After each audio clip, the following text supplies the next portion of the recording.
Een hele goede dag, lieve kijkers. Welkom wederom op mijn kanaal veganlounge.nl. Ik ga vandaag een heerlijke voetenbad maken tegen gebarsten hielen en eelt. Ook voeg ik magnesiumvlokken toe en bitterzout, met andere woorden magnesiumsulfaat, voor een mogelijk tekort aan magnesium en voor vermoeide voeten en benen. Deze voetbad verzacht jouw voeten en vult jouw magnesiumtekorten aan. Is ook voor ontspanning, sterke botten en spieren.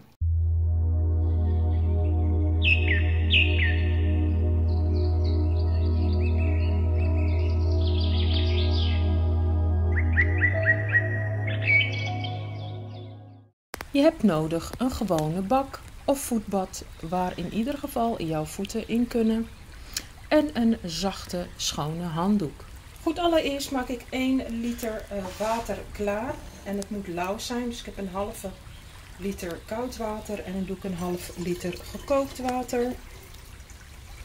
Pas op dat het niet te heet wordt, dat je je voeten niet verbrandt. Dus je moet het altijd even checken. Ja, dat is prima. Nog een klein beetje en dit is 1 liter. Dat is een 1 liter fles. En dat doe je dan in de bak.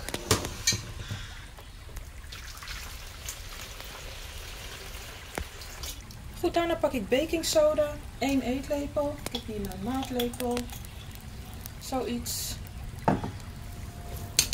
Die doe ik dan in de bak. 1 eetlepel appelazijn. Heb je geen appelazijn thuis? Gebruik dan gewone azijn.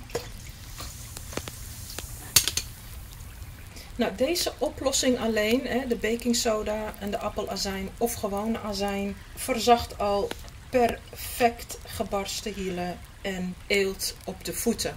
Nou, wat ik nu ga doen voor extra aanvulling magnesium in jouw benen en algehele lichaam, maar ook tegen vermoeide benen, vermoeide voeten, ga ik ook iets anders toevoegen en dat is namelijk 2 eetlepels bitterzout.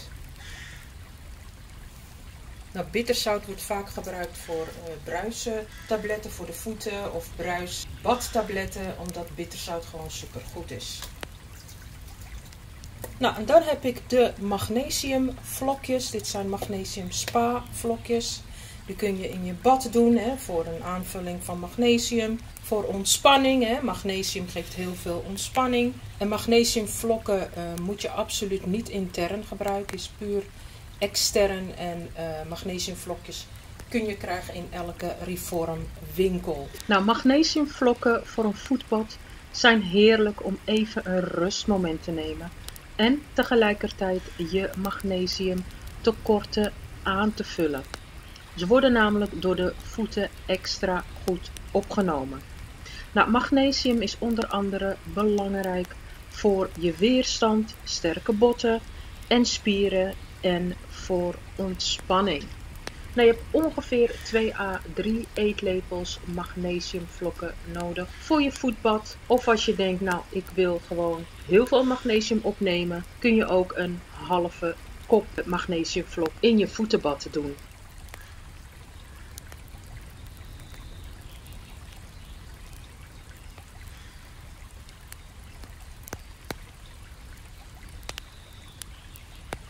Ik voeg wat rozemarijn baddouche toe.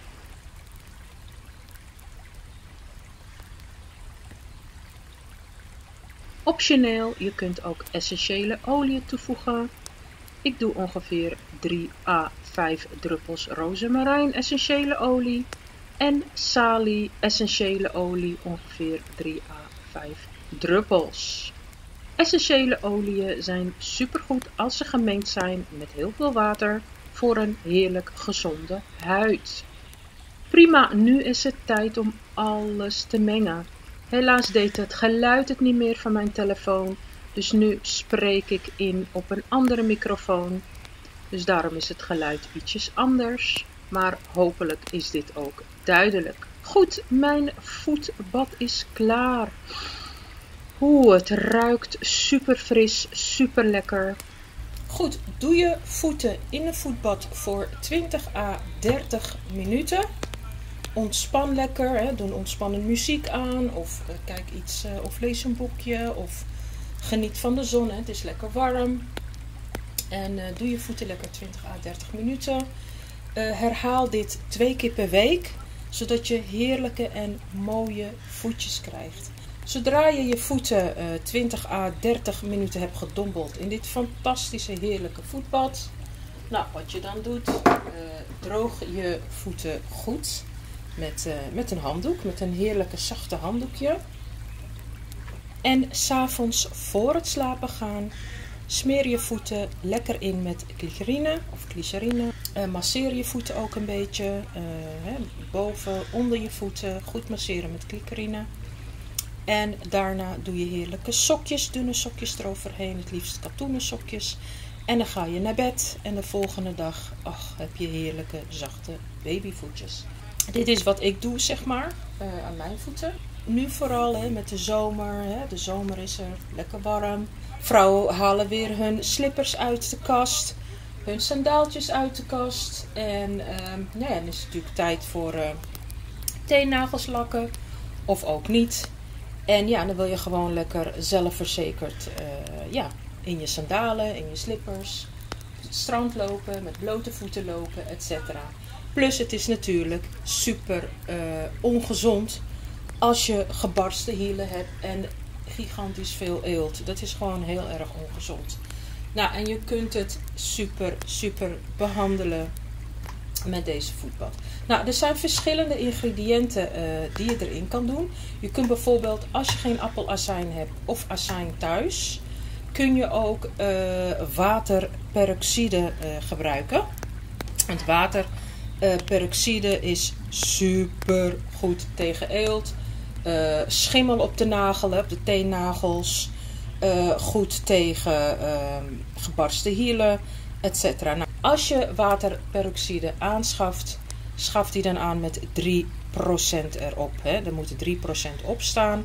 Dan doe je 1 eetlepel in je voetbad in plaats van de azijn en de appelazijn. Doe je 1 eetlepel waterperoxide, baking soda en voilà 1 liter lauwwarm water. En doe je voeten ongeveer 20 à 30 minuten. Dompel het in de bak. En voor het slapen gaan lekker goed insmeren met glycerine. Deze heb ik van Holland & Barrett. Maar je kunt glycerine overal verkrijgen. En dan lekker je voeten insmeren. Dunne katoenen sokjes. Vooral met dit warme weer wil je geen dikke sokken aan. Dunne katoenen sokjes aandoen. En dan volgende ochtend nogmaals. Verrassend genoeg. Zie je dat je toch heerlijke zachte voeten hebt. Goed, ik ga mijn voetbadje nemen. En dan wens ik jullie uiteraard een super mooie dag. En mocht je deze video informatief vinden, leuk vinden, geef het dan een duimpje omhoog. Deel deze video met jouw vrienden, familie, kennissen, collega's. Wie dan ook, deel deze video. En ben je nog geen abonnee op mijn geweldige kanaal veganlounge.nl, klik hieronder op het rode knopje. Klik op het belletje, zodat jij een notificatie krijgt zodra ik weer een geweldige video voor jou heb gemaakt. En dan wens ik je een super mooie dag. En tot de volgende video. Dag.